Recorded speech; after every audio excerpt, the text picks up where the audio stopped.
Good morning everyone. आज का जो हमारा विषय है वो है भारतीय संविधान। आज हम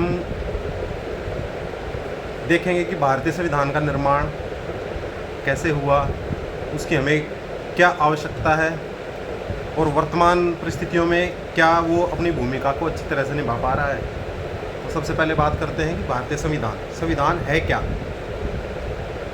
अलग अलग व्यक्ति अलग अलग नज़रिया संविधान के विषय में रखते हैं। सबसे पहले हमें आवश्यकता है ये समझने की कि संविधान का अर्थ क्या है। संविधान अर्थात विधि अनुसार, विधि मतलब नियम।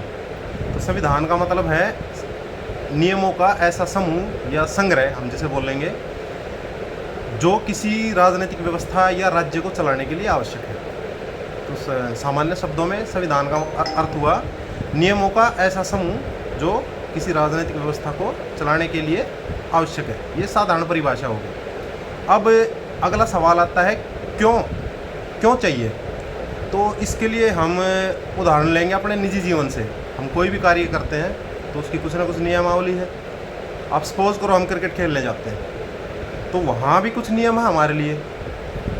कई बार हम नियम बनाते हैं, जैसे आप ही सोचो भाई लेग साइड के रन नहीं होंगे या विकेट कीपर दूसरी टीम का होगा।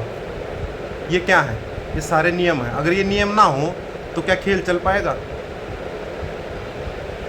तो जब एक छोटे से खेल को खेलने के लिए नियमों की आवश्यकता है तो क्या इतने विशाल सिस्टम को चलाने के, इतने बड़े देश को चलाने के लिए नियमों की आवश्यकता नहीं होगी? तो इसीलिए हमें संविधान की आवश्यकता है ताकि ये पूरा देश सुचारू रूप से, जहाँ जिसके जितने भी सिस्टम हैं वो सारे सुचारू रूप से चल पाए।